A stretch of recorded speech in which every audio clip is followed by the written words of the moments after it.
राजीव राय जी, पूरा का पूरा विपक्ष अपनी अपनी बातों को लेकर हंगामा करता हुआ नजर आ रहा है। मैं सुरेंद्र जी आ रही हूं आपके पास, एक सेकंड राजीव राय जी का एक कमेंट ले लूं। सुरेंद्र जी मैं आ रही हूं, राजीव राय जी का एक कमेंट ले लूं। राजीव जी, पूरा का पूरा विपक्ष अपनी अपनी बातों को लेकर सरकार से सवाल पूछ रहा है, लेकिन वो विपक्ष एकजुट नजर नहीं आ रहा।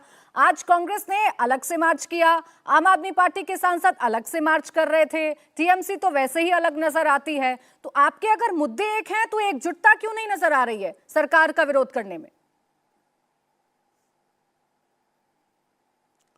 हिंदुस्तान में आज़ादी के बाद बहुत कम ही ऐसे मौके आए होंगे जब केवल एक सत्ता पक्ष रहा हो, एक विपक्ष रहा हो।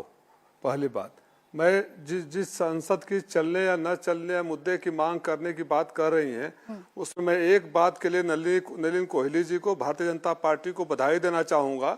प्राची पराशर जी, आप अपने बैक रूम से बोलिए, हिंदुस्तान के संसदीय इतिहास में सबसे ज्यादा सड़क से लेकर सदन तक हंगामा करने का रिकॉर्ड विपक्ष में रहते हुए भारतीय जनता पार्टी के साथियों के पास था। चाहे सिलेंडर लेकर बैठ जाएं सड़क पर बाहर, चाहे साइकिल से संसद में जाएं, या सदन को ठप कर दे, चलने न दे, हर फ्रीडम ऐप से सीखकर क्या आप रेशम के धागे के गहने बनाते हैं? तो आप अपने रेशम के धागे के गहनों को 1 करोड़ फ्रीडम ऐप के जो ग्राहक हैं, उन्हें बिना किसी खर्चे के आप उसे बेच सकते हैं। हर सेशन में जेपीसी की मांग करें।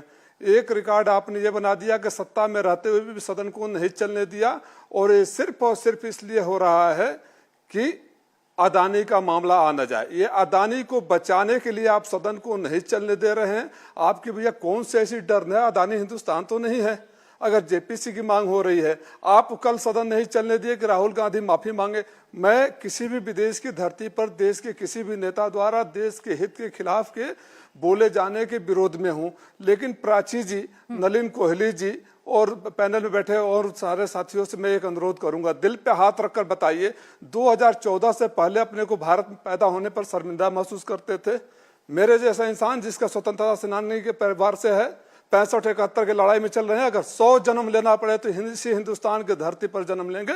मेरा सर उस दिन भी शर्मिंदा से झुक गया था जिस दिन प्रधानमंत्री विदेशों में जाकर बोलते थे कि हम शर्मिंदा महसूस कर रहे थे। शर्मिंदा महसूस कर रहे होंगे क्योंकि इनका इतिहास ऐसा है। ये तो चाहते थे ना महारानी यहीं रहे, अंग्रेज यहीं रहे, और चले गए तो शर्मिंदा महसूस। फ्रीडम ऐप से सीखकर क्या आप रेशम के धागे के गहने बनाते हैं? तो आप अपने रेशम के धागे के गहनों को 1 करोड़ फ्रीडम ऐप के जो ग्राहक हैं, उन्हें बिना किसी खर्चे के आप उसे बेच सकते हैं। तो उसका रहते वर्तमान परिस्थितियों में जब देश में इस वर्तमान सरकार की सिर्फ 1 साल रह गए हैं, देश की उम्मीदें इस संसद से, देश की उम्मीदें सत्ता से है, तो अब किसी न किसी विरोध मुद्दे को लेकर सदन न चलने देना और सत्ता पक्ष न चलने दे, इनके अंदर की डर को दर्शाता है, कायरता को दर्शाता है।